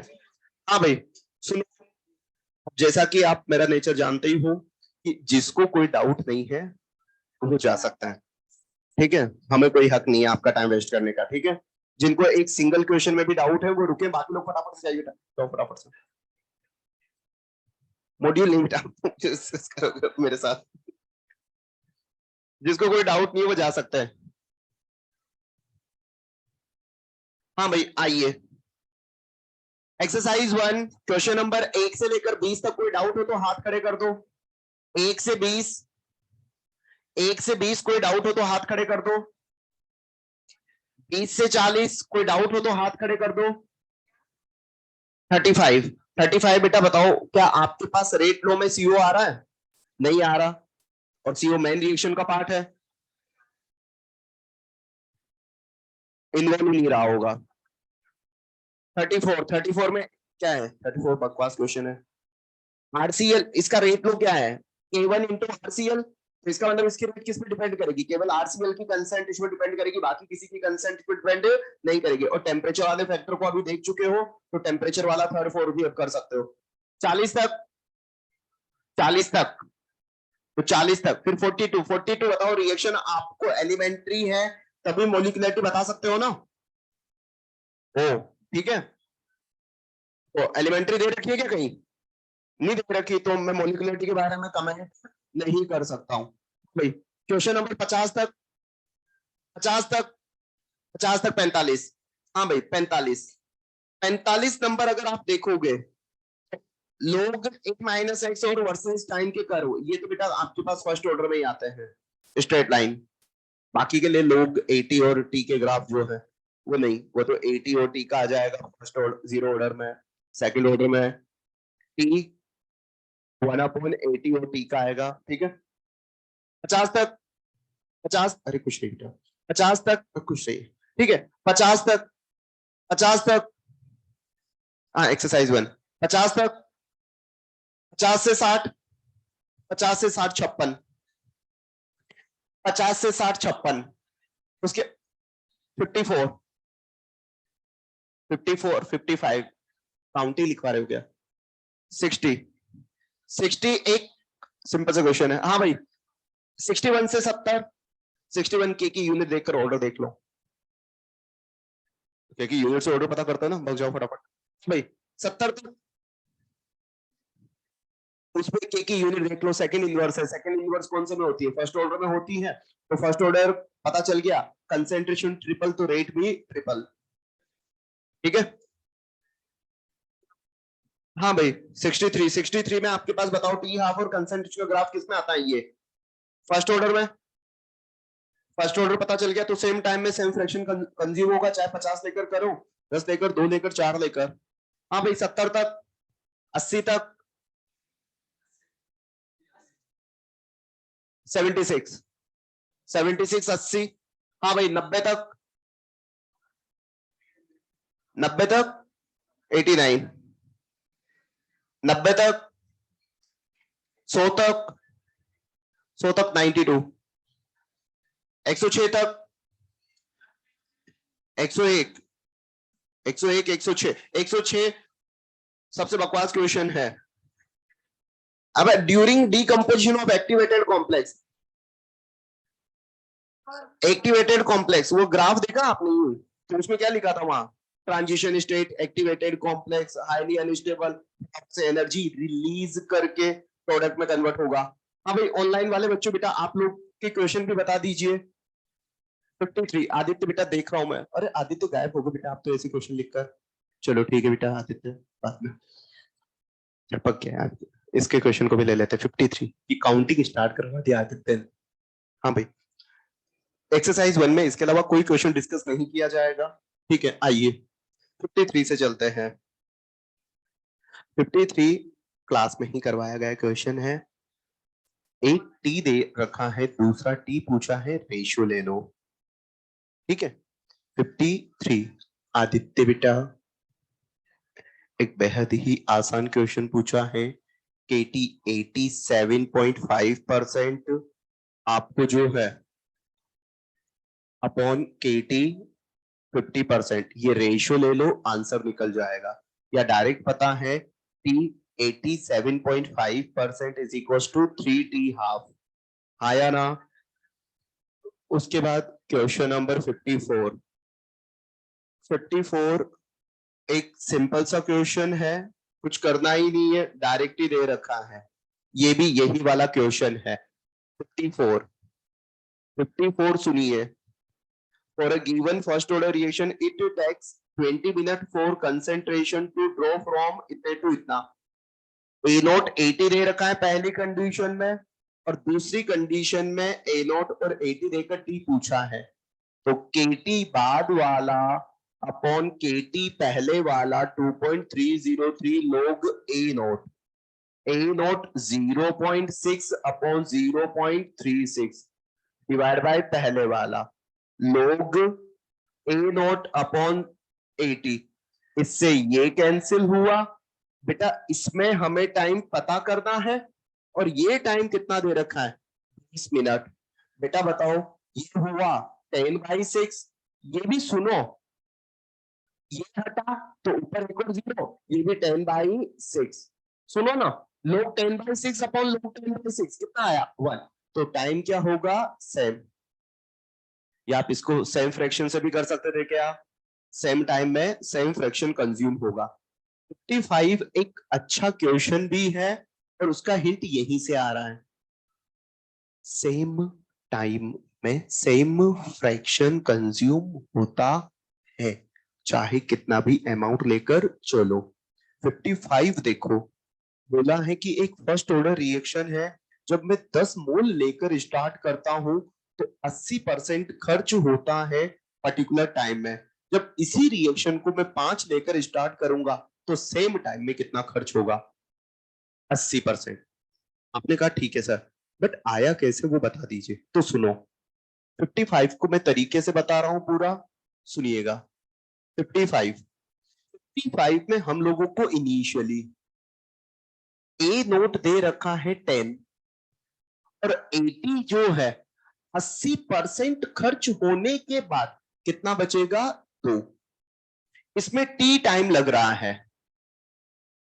उसने बोला है कि जब मैं 5 लेकर चल रहा हूं, 5 लेकर चल रहा हूं, आप जा रहे हो बेटा, आप जा सकते हो। जब मैं 5 लेकर चल रहा हूं तो ये आपके पास कितना अमाउंट जो है वो बचेगा, सॉरी बचेगा नहीं, कितना खर्च होगा मुझे बताइए। आप खर्च कैसे निकालोगे, परसेंटेज खर्च कैसे निकालोगे कि कितना खर्च हुआ डिवाइड बाय कितने में से हुआ इनटू 100। ठीक है, इनिशियल कितना है 5, तो इस टाइम पर क्यों ना हम 80 निकाल लें सबसे पहले। टाइम वापस से कितना है टी। बेटा 80 पता लग गया तो इनिशियल पता फाइनल पता, तो चेंज निकाल लेंगे, वो खर्च आ जाएगा। चेक करते हैं, 80 upon KT is equals to 2.303 log A note. A note 10 upon 82 divide by log A note 5 upon 80। ठीक है, 80 से KT कैंसिल हुआ, ये उधर गया, तो log 5/80 is equal to log 5। log से log कटा, 80 कितना आया 1। मतलब इस रिएक्शन का जो 80 है वो 1 निकल कर आ गया, 81 निकल कर आ गया। तो बताइए क्या ए नोट का वैल्यू आपको पता है? ए नोट इतना है, 80 इतना है, तो बताइए बेटा खर्च कितना आया? 4 खर्च हो चुका है टोटल में से, तो 4/50 इंटू 80%, हाँ या ना? क्लियर? 56 जो है वो क्रॉस चेक मेथड से सोल्व करना पड़ेगा, कोई प्रोसीजर इसके लिए नहीं है। डाउट हो तो आ सकते हो, ठीक है? हाँ भाई, तो 56 में कोई प्रोसीजर नहीं है, इसे क्रॉस चेक मेथड से सोल्व करना पड़ेगा। और देखिएगा, रिएक्शन में पहले 10 लेकर चले हो, 10 से हुआ 5, आधा हुआ क्या? आधा होने में जो टाइम लगता है उसे क्या बोलते हैं? T half. क्या बोलते हैं? T half. मान लो ये फर्स्ट ऑर्डर, मान लो ये 0 ऑर्डर का होता, तो 10 से 5 होने में अगर 30 मिनट लग रहे हैं, तो बताओ ला आधा होने में यही टाइम या आधा? टी हाफ जो है 0 ऑर्डर का, 0 ऑर्डर का पहले 10 का हो रहा था आधा, अब किसका आधा हो रहा है? 5 का, तो टाइम हो जाएगा 0 ऑर्डर होता तो। अगले 7.5 मिनट में 1.25, इसका मतलब 1.25 होने में तो ये कितना 40 45 70 52.5 नहीं हो गया, ये तो गलत हो गया। फर्स्ट ऑर्डर चेक करो, फर्स्ट ऑर्डर होता, फर्स्ट होता तो इसमें 30 मिनट, इसमें भी 30, कितना मिनट? 90। तो 30 मिनट में आधा और 90 मिनट में 1.25, मतलब कौन से ऑर्डर से आया? फर्स्ट ऑर्डर से, आया ना? आपका डाउट हो गया बेटा? जा सकते हैं। हाँ भाई, उसके बाद क्वेश्चन नंबर 56, बाद क्वेश्चन नंबर 60। हाँ भाई 60 पर आते हैं। हाँ बोलो बेटा। नहीं वो किसी काम के नहीं है, ठीक है? हाँ सब ये भी करें अभी, हाँ ठीक है।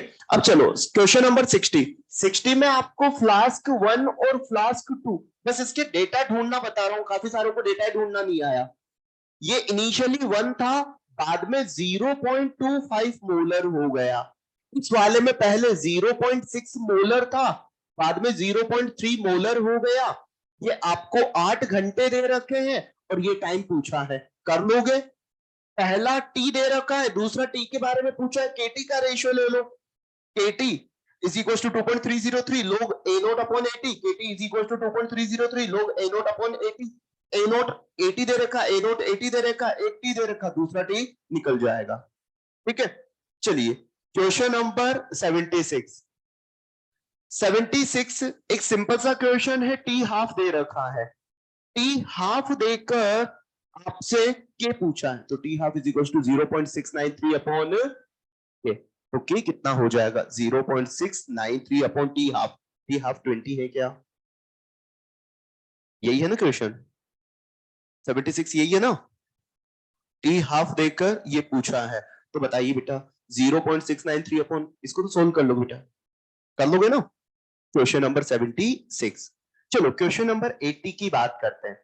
आपसे बोला गया दो अलग अलग रिएक्शन है, दो अलग अलग रिएक्शन है जिनके क्या दे रखे हैं आपको? एक्टिवेशन एनर्जी और के बारे में रिलेशन है। मुझे बोला गया है 80 में कि पहले वाली रिएक्शन का के जो है वो अगर K1 है, तो दूसरे वाली रिएक्शन का K2, बताइए कौन ज्यादा है? आपसे बोला है कि K2 कम है और K1 ज्यादा है, K1 is equal to 2 times of K2 है क्या? बताइए कि अगर K1 ज्यादा है तो इसकी रेट भी ज्यादा, रेट ज्यादा तो EA कम, आया ना? तो हम बोल सकते हैं कि K1 is greater than K2, तो हमारे पास EA1 is less than EA2, आया ना? जिसका K ज्यादा होगा, K ज्यादा तो फास्ट, K कम तो स्लो, तो स्लो होगी तो EA ज्यादा होगी। नहीं रेट इफेक्ट होने से नहीं, हमने रेट के रेस्पेक्ट में आंसर दिया है, बाकी हम इसको आंसर फिर किसी तरीके से दे ही नहीं सकते। ठीक है, तो रिएक्शन देखने की वजह से स्लो है या फास्ट है, उस रेस्पेक्ट में हम लोगों ने आंसर दिया है कि जो फास्ट होगी उसका आपके पास रेट फास्ट है, तो इसका मतलब उसकी ये क्या रही होगी, कम रही होगी। रेट के रेस्पेक्ट में वो उसके रेस्पेक्ट में आंसर नहीं दिया कि वो बड़ा है तो ये बड़ा है। हाँ, वहां से बोल सकते हैं, बट वो किसके लिए होता है, सेम रिएक्शन के लिए। सेम रिएक्शन के लिए। ये किसके लिए है, दो अलग अलग रिएक्शन की के नहीं होते वहां, वो सेम रिएक्शन का के होता है। नहीं, बता दिया था 42। 42 बोला था कि रिएक्शन में मोलिकुलरिटी मेंशन नहीं है, वो एलिमेंट्री मेंशन नहीं है, तो मोलिकुलरिटी नहीं बता सकते है ना। एक्सरसाइज 1 का 42 ही बोल रहे हो ना। हाँ, तो उसमें बता दिया वो कि एलिमेंट्री मेंशन है क्या, मोलिकुलरिटी बता सकते हो, नहीं बता सकते तो फर्स्ट ऑर्डर के लिए क्या बताओगे आप, केवल कि उसका टी हाफ जो है कंसेंट से डिपेंड नहीं करता, थर्ड ऑप्शन। हाँ, क्वेश्चन नंबर 89। पूछने वाले चले गए। हाँ भाई, किसी को इनमें कोई डाउट है क्या। 84 क्या है। हाँ, मोर करेक्ट ढूंढोगे ना, मोर करेक्ट। तो मोर करेक्ट क्या होगा, रेट किसकी वजह से बढ़ती है, कोलिजन की वजह से थोड़ी बढ़ती है, इफेक्टिव कोलिजन की वजह से बढ़ती है। हाँ भाई, 89 में कोई डाउट, 92 में, एक्सरसाइज 1 में किसी को कोई डाउट नहीं, एक्सरसाइज 2 पर आओ। एक्सरसाइज 2 में कोई डाउट।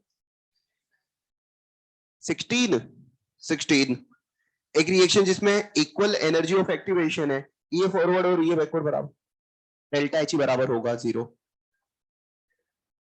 नहीं, डेल्टा जी वगैरह नहीं बता सकते, डेल्टा जी के साथ कोई रिलेशन नहीं होता है, केवल डेल्टा एच के साथ। 23। 23 सरफेस केमिस्ट्री में पढ़ेंगे, 23 है ना, 23 सरफेस केमिस्ट्री में पढ़ेंगे, सरफेस केमिस्ट्री का क्वेश्चन है। नहीं, वो तो हो तो गया मॉड्यूल में, या तो आगे से देखो या सरफेस केमिस्ट्री में हम पूरा डिटेल में स्टडी करेंगे। 33। 33 क्या है, in increase in concentration, concentration बढ़ाओगे तो आपके पास पहले इस रूम में 10 मॉलिक्यूल थे, अब कितने हो गए, 40 हो गए, तो बताइए कोलिजन भी क्या हो जाएंगे, बढ़ जाएंगे, कोलिजन बढ़ेंगे तो रिएक्शन की रेट भी बढ़ेगी। 20। 26।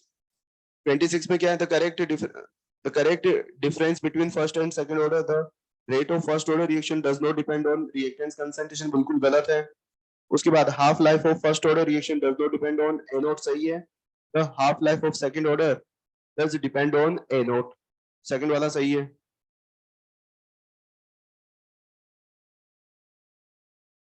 बिफोर का थर्ड क्वेश्चन, तो के बाद वाला ज्यादा है या कम है, के टेम्परेचर लिखा हो ना उसके नीचे, तो टेम्परेचर ज्यादा लिखा हुआ है या कम, पहला वाला ज्यादा, तो टेम्परेचर बड़ा है तो के भी बड़ा होगा, के बढ़ेगा तो इसका मतलब कुछ नहीं है, के बढ़ेगा तो बताइए आपके पास K2/K1 का जो रेशियो है वो ग्रेटर देन 1 आ जाएगा। अगर मान लो ऊपर वाला टेम्परेचर कम होता तो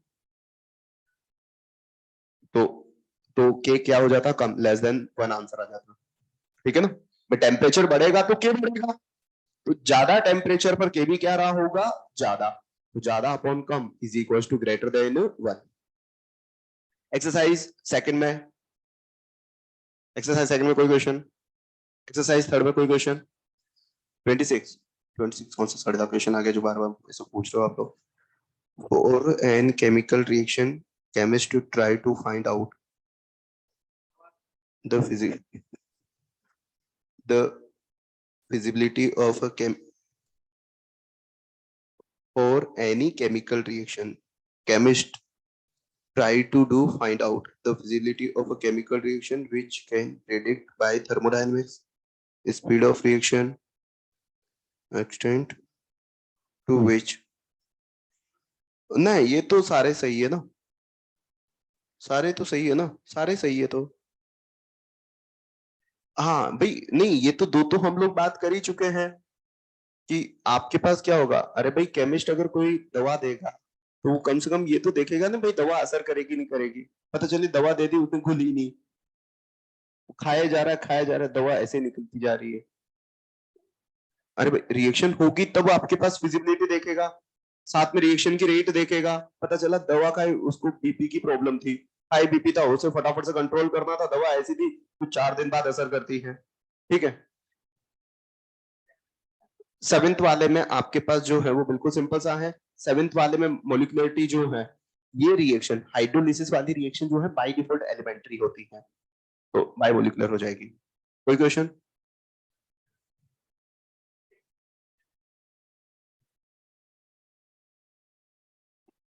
हाँ, और उसने पूछा है फॉल्स। अच्छा, ठीक है। हाँ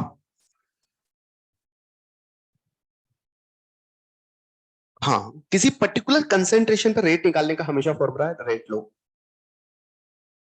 नहीं, वो तो कुछ कुछ क्वेश्चन तो करने भी पड़ेंगे ना वैसे। वैल्यू 12।